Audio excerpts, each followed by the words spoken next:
Hi friends, നമ്മളിപ്പോൾ ഇവിടെ ഈ സ്റ്റോൺ പേബിൾസ് വെച്ചിട്ട് ഇപ്പോൾ ഇതിൽ കാണുന്ന പോലത്തെ ഒരു ഹണി ബീൻ ഉണ്ടാക്കുകയാണ്.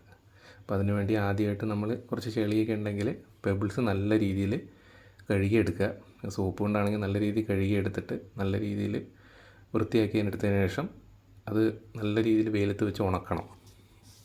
ഉണക്കി കഴിഞ്ഞാൽ മാത്രം, അല്ലെങ്കിൽ നമ്മൾ പെയിൻറ്റ് ചെയ്യുമ്പോൾ ചെളി അതിലേക്ക് വരാൻ ചാൻസ് ഉണ്ട്. നമ്മൾ യെല്ലോ ആണ് ചെയ്യാൻ ഉദ്ദേശിക്കുന്നത്. അപ്പോൾ ഇതുപോലെ കഴുകി വൃത്തിയായില്ലെങ്കിൽ അതിലെ ചെളി വരുമ്പം നമുക്ക് ആ കളർ കറക്റ്റ് കിട്ടത്തില്ല. അപ്പോൾ അതിന് വേണ്ടി നമ്മൾ ഉണക്കിയതിന് ശേഷം അതിന് ഒരു യെല്ലോ കളർ കൊടുക്കുകയാണ് ചെയ്യുന്നത്. അപ്പോൾ ഇതിൽ ഹണി ബീൻ്റെ ആ ഒരു യെല്ലോ ഷെയ്ഡ് നമ്മൾ കംപ്ലീറ്റ്ലി സ്റ്റോണിന് കൊടുക്കുകയാണ്.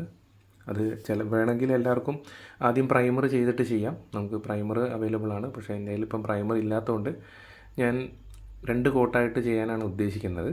അപ്പോൾ അതിൽ യെല്ലോ ഷെയ്ഡ്, ലെമൺ യെല്ലോ എടുക്കാം, അല്ലെങ്കിൽ ഡാർക്ക് യെല്ലോ, നിങ്ങളുടെ ഇഷ്ടത്തിനനുസരിച്ച് എടുക്കാം. എന്നിട്ട് നമ്മളതിന് യെല്ലോ ഷെയ്ഡ് കൊടുത്തതിന് ശേഷം അതിൻ്റെ ലൈൻസിന് വേണ്ടി നമ്മളൊരു ഷെയ്ഡ് വരച്ചെടുക്കുകയാണ് ചെയ്യുന്നത്. അപ്പോൾ ഏകദേശം നമുക്കത് അതിൽ നോക്കിയിട്ട് ആ പിക്ചറിൽ കാണുന്ന പോലെ നമ്മൾ ആ ബ്ലാക്ക് ലൈൻസ് കൊടുക്കാൻ വേണ്ടി അവിടെ വരച്ചിട്ട് അതിന് ഇൻസുലേഷൻ ടേപ്പ് ഒട്ടിക്കുകയാണ് ചെയ്യുന്നത്.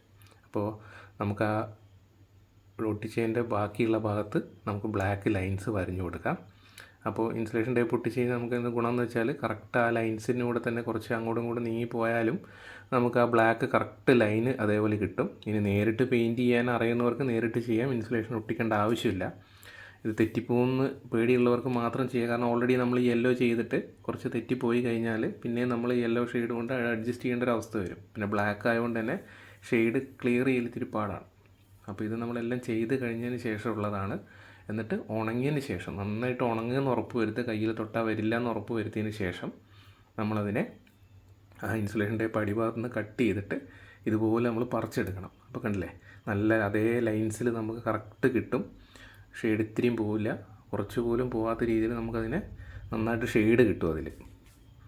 എന്നിട്ട് നമ്മൾ ഇതിപ്പം ഞാൻ പറഞ്ഞ പോലെ സ്ട്രെയിറ്റ് അവേ വരയ്ക്കാൻ അറിയുന്നവർക്ക് ചെയ്യാം, അല്ലെങ്കിൽ റബ്ബർ ബാൻഡ് ഇട്ടിട്ട് വരയ്ക്കാൻ പറ്റുന്നുണ്ടെങ്കിൽ അങ്ങനെയും ചെയ്യാം. 2 റബ്ബർ ബാൻഡ് ഇട്ട് കൊടുത്താൽ മതി. അതിൻ്റെ ഇൻസൈഡിൽ നമുക്ക് ഇതുപോലെ വരച്ചെടുക്കാം. അതിന് ശേഷം നമ്മളതിൻ്റെ കണ്ണ് വരയ്ക്കാൻ വേണ്ടി ആദ്യം ഒരു ക്രയോൺസ് നല്ല രീതിയിൽ സ്ട്രെയിറ്റ് മുറിച്ചിട്ട് ആ ക്രയോൺസ് വെച്ചിട്ടാണ് നമ്മൾ പ്രസ് ചെയ്ത് കൊടുക്കുന്നത്. മണ്ടാല ആർട്ടിൻ്റെ കിറ്റുള്ളവർക്ക് അത് വെച്ചും ചെയ്യാം, അല്ലെങ്കിൽ ഒരു പെൻസിലിൻ്റെ ബാക്ക് ആണെങ്കിൽ അങ്ങനെയും ചെയ്യാം.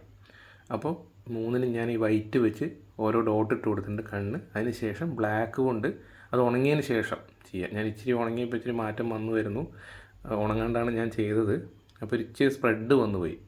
അപ്പോൾ നല്ല രീതിയിൽ വൈറ്റ് ഉണങ്ങിയതിന് ശേഷം മാത്രം ബ്ലാക്ക് ഡോട്ട്സ് ഇട്ട് കൊടുക്കുക. ഞാൻ ഇതുപോലെ ചെയ്യുന്ന ഇത്രയും വലുപ്പമുള്ള ഡോട്ട്സ് ഇട്ടിട്ട് നമ്മളതിൻ്റെ വായും ബ്ലാക്ക് തന്നെ വരച്ചു കൊടുക്കുക. ഒരു ചിരിക്കുന്ന സ്മൈലിയിൽ വരയ്ക്കുന്ന പോലെ വരച്ചിട്ട് അത് ചെയ്യാം. എന്നിട്ട് ബ്ലാക്ക് കൊണ്ട് തന്നെ നമുക്ക് അതിൻ്റെ ചെറിയൊരു ചിറക് വരുന്ന ഭാഗം വരയ്ക്കാം. എന്നിട്ട് നമ്മൾ ഇതിൻ്റെ ഒരു വലിയ ഒരു വൈറ്റ് ത്രെഡ് വെച്ചിട്ടാണ് നമ്മളതിൻ്റെ ചിറക് കൊടുക്കുന്നത്. ഓക്കെ, അപ്പോൾ അതിന് വേണ്ടിയിട്ട് നമ്മൾ ഈ വൈറ്റ് ത്രെഡാണ് യൂസ് ചെയ്യുന്നത്. എന്നിട്ട് നമ്മൾ ചിറക് ചെറുങ്ങനെ ഒന്നായിട്ട് അതിന് വരച്ച് കൊടുക്കുക. ചെറുതായിട്ട് അതിൻ്റെ ആ ഒരു എവിടെയാണ് നമ്മൾ ചിറക് ചെയ്യാൻ ഉദ്ദേശിക്കുന്നത് ഒരു പെൻസിൽ കൊണ്ട് നമ്മളൊന്ന് ഒരു ബോർഡർ വരച്ച് കൊടുത്താൽ നമുക്കതിൽ ചെയ്യാൻ എളുപ്പമാണ്. എന്നിട്ട് നമ്മൾ ആ വരച്ച പെൻസിലിൻ്റെ മേളിൽ കൂടെ ഫെവിക്കോളിൻ്റെ ഈ ടൈപ്പ് കിട്ടും. നമുക്ക് ട്യൂബ് കിട്ടും, 20 രൂപയും കണ്ടാണ് വരുന്നത്. അപ്പോൾ ആ ട്യൂബ് കൊണ്ട് നമുക്ക് ഇതുപോലെ ഒരു ലൈൻ ഇട്ട് കൊടുക്കുക. ചെറുതായിട്ട് മതി, ആ നൂലൊട്ടാനുള്ള മാത്രമായിട്ട് ഇതുപോലെ ലൈൻ ഇട്ട് കൊടുക്കുക. അപ്പോൾ ആ ലൈന് നമ്മൾ എല്ലാത്തിലും ഇട്ട് കൊടുക്കുകയാണ് ചെയ്യുന്നത്. പിന്നെ ഇതിന് നമുക്ക് ഈ ലൈൻസിന് പകരം നമുക്ക് ക്ലേ വെച്ച് ചെയ്യാൻ പറ്റുന്നവർക്ക് ആ ലൈൻ ക്ലേ ഇട്ട് ചെയ്ത് കൊടുക്കാം. ഞാൻ ക്ലേനേക്കാളും എനിക്ക് തോന്നി ഇതാണ് ബെറ്റർ എന്ന് തോന്നി. അതുകൊണ്ട് വൈറ്റ് നൂല് എടുത്തിട്ടാണ് ഞാൻ അതിൻ്റെ മുകളിലേക്ക് ഒട്ടിച്ച് കൊടുക്കുന്നത്. അപ്പോൾ വൈറ്റ് നൂല് നമ്മൾ ഇത് 3ലും അതിൻ്റെ മേലേക്ക് ചേർത്ത് വെച്ച് ഒട്ടിച്ച് കൊടുക്കുകയാണ്. അപ്പോൾ ഞാൻ ക്ലിയറായിട്ട് കാണിക്കുന്നത് എന്താണ്, നിങ്ങൾക്ക് അതിൻ്റെ വിങ്സ് കണ്ടു കഴിഞ്ഞാൽ എന്താണെന്ന് മനസ്സിലാവാത്തതുകൊണ്ടാണ് ഞാൻ എല്ലാ വീഡിയോയിലും കാണിക്കുന്നത്. അപ്പോൾ 3 ഞാൻ ഒട്ടിച്ചിട്ടുണ്ട്. ഇതാണ് അതിൻ്റെ അവസാനത്തെ ലുക്ക്. അപ്പോൾ ഫൈനൽ ലുക്കിൽ ഞാനൊരു പ്ലാന്റ്സിൻ്റെ ഇടയിലൊക്കെ വെച്ച് എടുത്തിട്ടുണ്ട്. അപ്പോൾ എല്ലാവർക്കും ഇഷ്ടപ്പെട്ടെന്ന് വിചാരിക്കുന്നു. എല്ലാവരും ട്രൈ ചെയ്ത് നോക്കുക. ഓക്കെ.